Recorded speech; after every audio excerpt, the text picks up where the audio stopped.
Federal Parliament wraps up for the year tomorrow after what's been a turbulent 12 months in Canberra.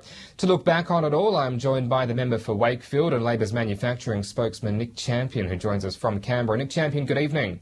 Good evening. How would you rate the government's performance since it scraped back in at the July election?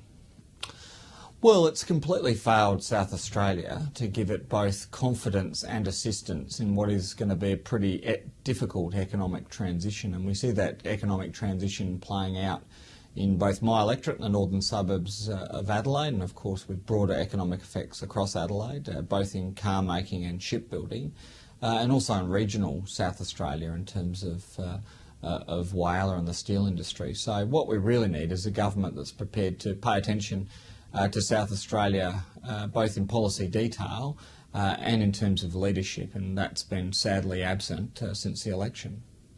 So do you think Rowan Ramsey has done enough to keep up the fight to support and save industry in regional South Australia?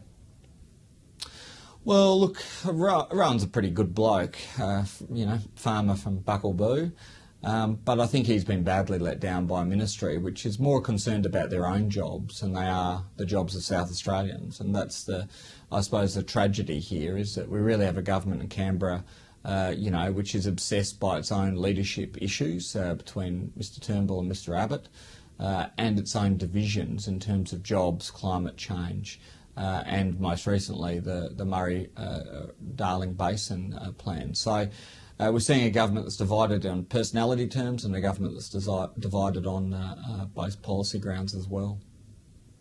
Okay, so what then has Labor done to keep SA in the national political spotlight?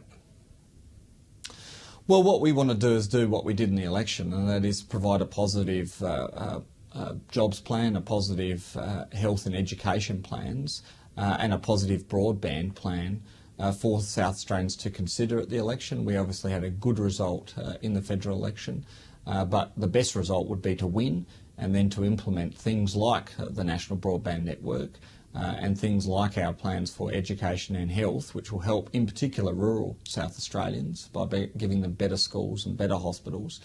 And of course a plan for jobs, which is based around obviously providing public infrastructure and security to industries like the steel industry, which are obviously going through a period of pretty traumatic economic change. Now, next year you mark 10 years in Parliament. How do you see 2017 panning out? Well, the biggest thing to happen to me this year is obviously the birth of my daughter, which happened in an election year. Wouldn't necessarily combine a pregnancy with an election year again, but for me personally, that's obviously a big marker. Becoming a father obviously changes your perspective on things, and the one thing I guess I want to see Labor focus on is protecting families in what is a set of trying economic times. We've got to make sure people have good jobs, good hospitals and good schools, because that's really the foundation stone to making sure that families have a good social wage, a good economic position, and that they can make their way both in South Australia and around the country. We want to, families is really at the centre of what it is to be a Labor politician, support for them, making sure they can prosper, and making sure that their children are healthy and have good education. All right, Nick Champion, thanks for talking to us. Enjoy the break and we'll see you in the new year. Merry Christmas. Cheers.